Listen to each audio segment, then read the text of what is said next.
현재 한국은행에 묶여있던 은행의 원유자금 70억 달러가 전격 해제될 것으로 보입니다. 그동안 이란 핵 협상 문제와 맞물려 난항을 겪었던 한국 내 이란 동결 자금 문제의 매듭이 무려 4년여 만에 풀리게 된 셈이고, 이로써 한국과 이란의 관계가 재정립되는 국면으로 가는 건데요. 미국 백악관은 이란에 부당하게 구금된 미국인 5명이 석방되었다고 밝혔으며, 이란 국영통신 IRNA는 미국과 이란의 수감자 교환 협상에 한국의 동결자금 해제가 포함됐다고 밝혔습니다. 그런데 지금까지 이란 정부는 한국에 날을 세우고 있었으며, 특히 한국의 선박은 호르무즈 해협의 제1 납포 대상이었습니다. 최근까지도 이란 정부 군대는 호르무즈 해협에서 위협적인 행동을 반복하고 있었는데요. 이는 한국에 묶인 원유 자금이 주요한 이유였고, 한국은 미국의 불허로 어쩔 수 없이 위협당했습니다. 그런데 왜 이란이 한국을 호르무즈 해협에서 위협했고 이제 해제 뒤 중동 판세가 바뀌는지 궁금한데요. 또한 이러한 이란의 조치로 인해서 한국의 주변국들이 크게 당황하고 있다는데요. 지금까지의 대략적인 매우 복잡한 중동 정세와 이란의 한국 위협을 요약해서 살펴보기로 하고, 이란 자금 해제 이후 중동에서 한국의 향후 방향이 어떻게 변화할지 살펴보도록 하겠습니다. 우선 호르무즈 해협권은 사실 이번이 처음이 아니고 항상 한국만이 아닌 여럿을 위협한 존재이기도 했습니다. 이쪽 지역은 전세계 원유의 3분의 1가량의 유조선이 통과하는 매우 중요한 지점인 이유가 큰 것입니다. 또한 이란은 이라크와 함께 오랫동안 지역에서 주변 중동 국가들을 위협해온 세력이기도 했고, 가장 부유한 산유국인 사우디는 이러한 문제가 골치가 아프자 미국과 1974년부터 방위 협상을 맺었습니다.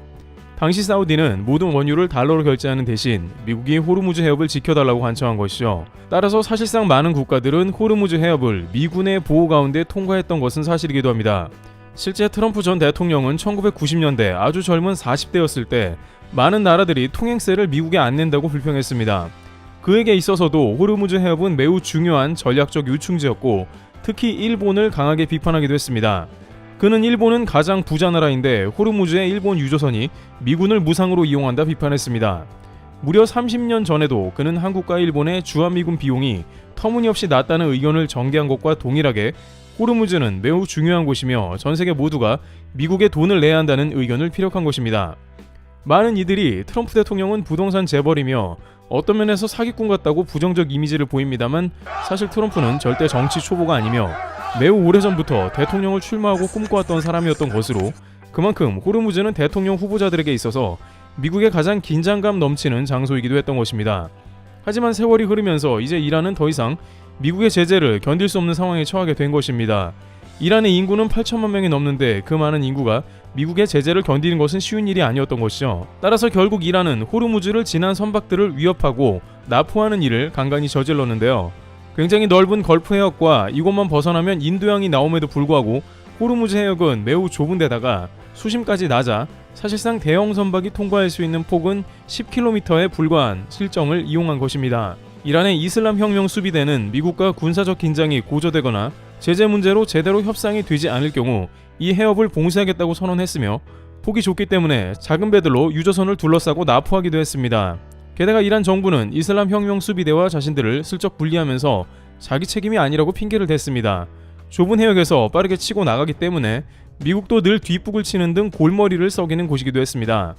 이란은 당연히 미국의 유조선을 건드리지는 않았지만 아프리카 작은 나라부터 일본 배까지 납포를 감행했고, 그 와중에는 2021년 1월 한국 해미호를 납포하면서 한국에도 급기야 피해를 끼치는 일이 나왔던 것입니다.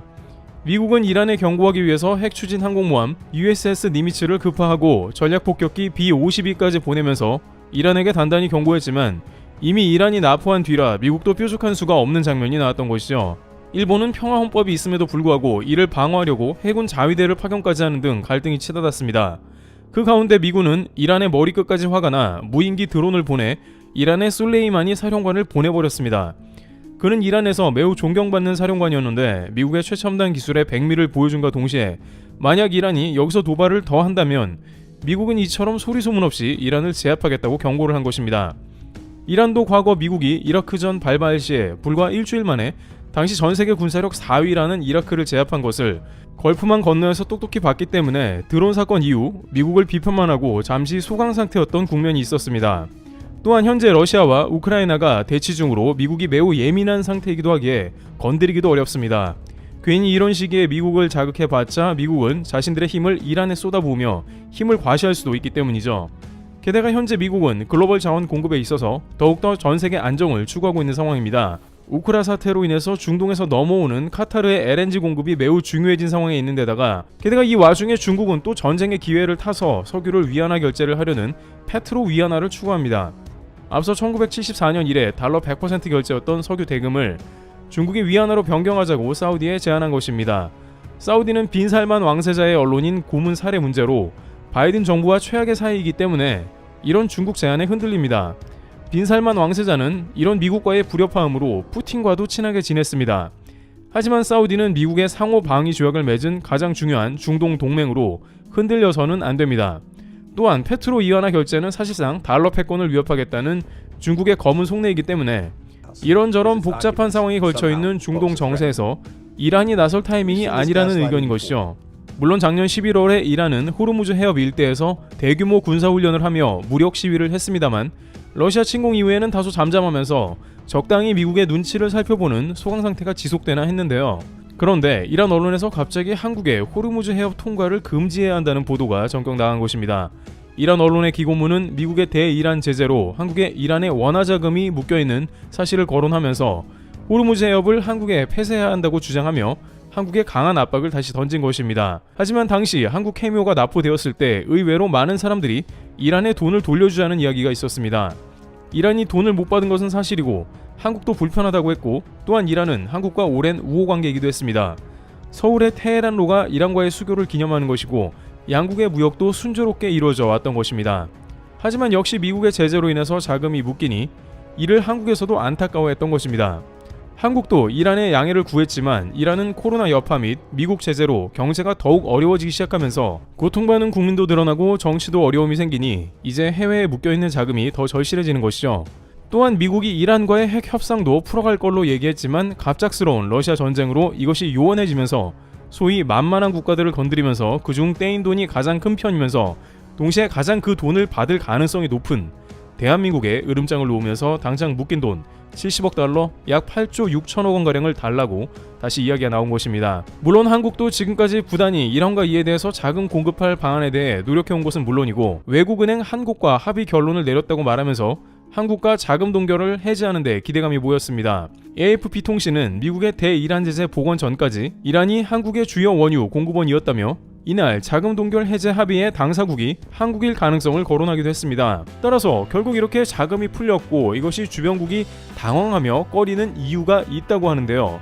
우선 한국은 이란의 원유 수입을 비롯해 경제 교류를 본격적으로 시작할 수 있게 되었는데 중국 입장에서는 이것을 가장 반가워하지 않으며 한국의 이란 교류를 꺼린다고 전해지고 있습니다. 2010년대에는 그야말로 한국은 이란에서 가장 인기 있는 가전제품 판매 국가이기도 했으며 대장금을 비롯해서 각종 한류 드라마가 이란에서 매우 인기 있는 등 최고의 아시아 국가였습니다. 삼성, LG는 이란에서 제품을 조립 생산했는데 이것이 미국 제재로 인해서 핵심 부품 수출이 금지되었고 삼성은 생산을 중단해야 했으며 이란에서는 불매 움직임까지 벌어져 이중고를 겪었습니다. 한국 기업들은 일본과 유럽 기업을 모두 제끼며 1등을 하기까지 이란에서 그만큼 어려운 노력이 있었는데요. 그러나 제재 이후 한국의 기업들이 하나 둘 이란 시장을 떠날 수밖에 없는 상황이 도래했으며 그 자리를 중국이 차지하게 되었습니다. 마치 현재 러시아와 같은 상황이 펼쳐지고 있는 것입니다. 하지만 이번 이란과 미국의 협상 이후에 서서히 이란의 경제를 풀어주게 되면 얘기가 달라집니다. 비공식 핵 합의가 임박했다는 소식이 다방면에서 들려오며 이는 사우디와도 관련이 있습니다. 미국과 사우디 관계가 악화되면서 미국은 중동의 강자 이란과 관계를 풀 필요도 있는 상황이죠. 결국 한국은 기존 네트워크로 곧 이란을 파고들 것이라 중국은 이에 가장 우려를 하는 것으로 보입니다. 이란 사람들도 중국 제품보다 한국 제품을 원하는 것은 러시아와 마찬가지입니다. 또한 일본 역시 이란 제재에도 불구하고 원유를 값싸게 공급받고 있는데 한국도 대열에 합류하게 되는 것이죠. 물론 이러한 국제 정세가 정상화되는 것에는 시간이 걸릴 것으로 보이나 가장 큰 걸림돌이었던 70억 달러 자금 동결이 해제되면서 전통적으로 우호국이었던 이란과의 관계가 개선될 걸로 보이며 그 가운데 한국 이익을 가로챘던 중국 대신에 한국의 기업들이 복귀할 수순이 다가올 것으로 관측됩니다. 중동에서 가장 큰 영향력이 큰 국가와 교류가 회복되면 그만큼 한국에도 긍정적 기회가 생긴다는 해석입니다. 트래블TV였습니다. 감사합니다.